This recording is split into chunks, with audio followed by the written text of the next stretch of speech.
auzu billahi mina seytaani rajim bismillahi rahmaani rahim asalaamaaleykum wa rahmatullahi taala wa barakatuh mbokk yi maa leen di ziar bu baax di leen bëggee bëggoon ñu waxtaane ñaari baat rek ba ñett ci problème mu Assane Diouf ak laay Sénégal fii nit ñi toll fi ñu toll nii dañuy wax ne ku yar sa kuy balaa mu màggee balaa mbëkk kenn yow lay njëkk mbëkk man loolu laa gis tey parce que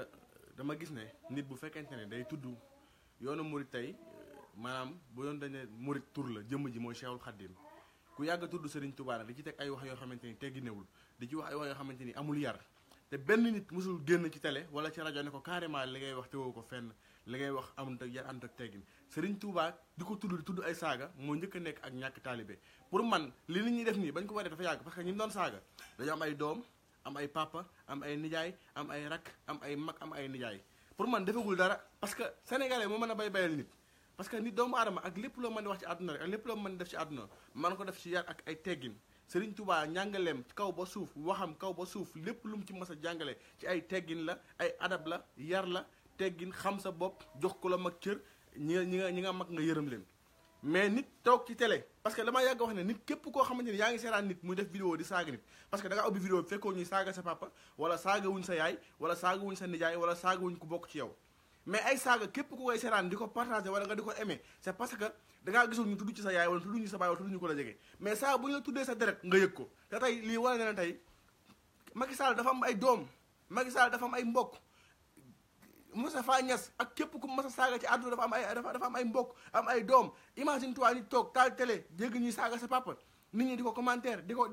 ci jàppale di ko partage di wax lu leen neex tey mu dem ba ci Serigne Bass Abdou Khadre ëllëg lañ xaaral mu tudd keneen parce que sénégalais li muy bayal moo ëpp bañ ko waree wax ne ko arrêté dafa yàgg mais tey pareegul tudd na Serigne Bass Abdou Khadre dañ xaar ëllëg mu tudd Serigne Sidi Muxtaar parce que li mu wax presque moo Sidi Muxtaar ñoo yem amul mbàkke amul kilifa amul xam sénégal amul dara te ñun dafa am loo xamante ne dañu cee yar ñun sénégalais ay worma ak teggin dafa nekk si ñun ñu judd ci yaru ci màgg ci ñu xam ko xam lan mooy ay adab nit nag amul ay adab maanaam lépp loo xamante ne mi ngi koy def amul njariñ parce que àdduna dama fa gisul nit lan moo war tax nit jël téléphone am toog am connexion di saaga ay nit ndey di tudd seen ay waajur tudd ay maggi jëmm di ci wax yu teggini wax yu xamadi wax yoo xamante ni teewoo ko fenn ñu la ci seetaan ba tey nga toog di tudd ay kilifa diine c'est parce que bañ ko waree wax dañ ko waxul réew mi dafa am foo xamante ni seetaan gi dafa ëpp ñi war a wax ñoo waxul ñi war a wax ñoo noppi pour man sa Assane Diouf bu taxawee di tudd Serigne Fallou di tudd Serigne Touba ci ay vidéo chaque jour di saaga pour man yoonu murit waroon nañoo def déclaration bu yàgg wax ci Assane Diouf ne ko carrément booy defal say vidéo wala ngay wax génn ci Serigne Touba génn ci Serigne Fallou génn ci képp kuy njabootu Cheikh Khadim parce que Serigne Touba fawut foolawut saagalawut xamut lu ñaaw waxut lu ñaaw bindut bi ay njàngalewut lu ñaaw kon pour man jotoon na bu yàgg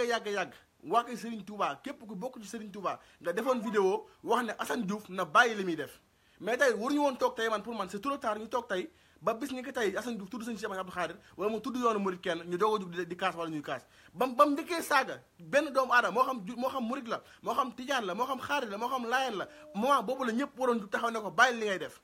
mais nit ñi ñoo ko partagé nit ñi ñoo ko aimé ñoo ko siiwal fu mu àgg tey ñoom ñoo ko fa àggal Serigne Touba du morom mais imagine toi bàyyi jàmm fii koo fi gis muy dox am na baay am na yaay am na ay doom am na mag am na rak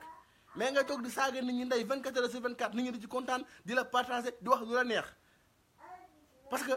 rek sa mbokk nekku ci wala tudd sa papa wala tudd sa yaay mais preuve baa ngi nii parce que àdduna képp yeesa kuy balaa màggee balaa mbëkk kenn mbëkk la Assane Diouf li muy def bu yàgg lañu ko war a arrêté bu yàgg lañu war a wax ak moom carrément ne ko yow li ngay def nii du ay teggin bokkul ci diine bokkul ci l'islam te yoonu murid xamul loolu mais à chaque fois muy tudd Serigne Touba di wax lu ko neex ngeen bàyyi ko ci résultat baa ngi noonu te nag buñ ko arrêté wul nii dana waxaat yeneen lu gën a garaaw loolu wasalaamaaleykum wa rahmatullahi taala wa barakatuh